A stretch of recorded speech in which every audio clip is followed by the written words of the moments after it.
আসসালামু আলাইকুম। আজকে আমরা প্রথম চ্যাপ্টারের যে 3 নাম্বার টপিকে চলে আসছি।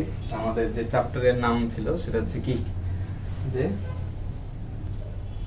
তথ্য যোগাযোগ প্রযুক্তি বিশ্ব বাংলাদেশ প্রেক্ষাপট। তো আমরা গ্লোবাল ভিলেজ নিয়ে মোটামুটি আলোচনা করছিলাম। তো আজকে গ্লোবাল ভিলেজের উপাদানগুলো নিয়ে একটু আলোচনা করব। সো গ্লোবাল ভিলেজের যে পুরাটা ধারণা, বিশ্বগ্রামের ধারণার সাথে যে উপাদানগুলো ওতপ্রোতভাবে জড়িত থাকে, তো তার মধ্যে হচ্ছে যোগাযোগ। চিন্তা করো, আমরা কিন্তু ভিলেজের মানে গ্রামের সাথে বিশ্বগ্রামটা বোঝার চেষ্টা করছিলাম যে গ্রামে কিছু একটা ঘটনা হলে এটা সবাই জানা ফেলে, তাহলে বিশ্বগ্রামে যদি একটা ঘটনা হয় সেটা সবাই জানা ফেলবে। ভৌগোলিক ভাবে তারা একে অপর থেকে অনেক দূরে থাকার কারণে, আইডিয়াটা তো এটাই। তাহলে যদি যোগাযোগ না হয় তাহলে কিভাবে হবে? তাহলে দেখো, তথ্য যোগাযোগ প্রযুক্তির ব্যবহার যোগাযোগের ক্ষেত্রে, মানে এই প্রযুক্তির কারণে যে যোগাযোগটা হয়, সেই যোগাযোগের ক্ষেত্রে হচ্ছে একটা রেভলিউশনারি চেঞ্জ আসছে, অভাবনীয় পরিবর্তন হচ্ছে। সেই সাথে বিশ্বকে একটি গ্রামে পরিণত করছে। আইডিয়াটা তো বোঝা গেছে। তো এখানে দেখো কিছু ডিভাইস দেয়া আছে যাদের সাথে আসলে আমরা এই প্রযুক্তির মাধ্যমে কমিউনিকেশন করি।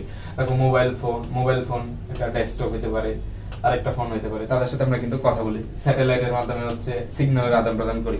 তো সবার কম্বাইন্ডলি কিন্তু যোগাযোগের একটা ব্যবস্থা করেছে, যার কারণে আসলে এটা কি মনে হয় গ্লোবালি একটা ভিলেজের সাথে কম্পেয়ার করতে পারো। ওকে, তাহলে আমরা দেখো এরপরে দেখো যে যোগাযোগের বিভিন্ন ধরন হতে পারে, ঠিক আছে। ফার্স্টে দেখো খুব মৌখিক, মানে কেউ কথা বলতেছে ওইটার সাথেও কিন্তু একটা কমিউনিকেশন হয়। আবার দেখো অবাচনিক, মানে সাইন দিয়ে, ধরো 4 3 এভাবে করে আমরা সাইন দিতে পারি, মানে যারা কথা বলতে পারে না। আরেকটা হতে পারে সেটা হচ্ছে লিখিত, যে টেক্সট আকারে আমি কিছু মেসেজ লিখে দিলাম, তোমার কাছে পাঠিয়ে দিলাম। তো এইভাবে কিন্তু যোগাযোগ হতে পারে। এগুলো আসলে মুখস্থ করার দরকার হয় না, কিন্তু কথা হলো যে এই ক্ষেত্রে আমাদের কোন কোন প্রযুক্তিগুলো খুব সুন্দর করে হেল্প করতেছে। তো খেয়াল করো যে মোবাইল ফোন, স্কাইপের নাম শুনছো। এখন তো অবশ্যই তোমরা অনলাইনে ক্লাস করে জুম দিয়ে, বাট আগে এই ধরনের সকল মিটিং ক্লাস সব কিন্তু স্কাইপে দিয়ে করা হতো।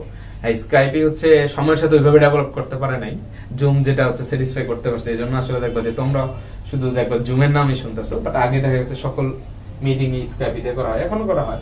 তো এর মধ্যে টেলিকনফারেন্সিং পরে, ভিডিও কনফারেন্সিং পরে, মানে টেলিফোনের মাধ্যমে যে মিটিং এর যে কথাবার্তাগুলো হবে ভিডিওর মাধ্যমে হয় এখন। আবার রেডিও হয়, টেলিভিশন হয়। এগুলো কিন্তু সবই কিন্তু মৌখিকের মধ্যে পড়ে যায়।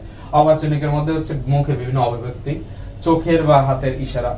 আর এখানে খেয়াল করো লিখিতের মধ্যে মোবাইল ফোন, স্কাইপ, টেলিকনফারেন্সিং, এই সব ক্ষেত্রে কিন্তু দেখো মৌখিক আমরা করতে পারি, চাইলে আবার কি করতে পারি, লিখিত করতে পারি।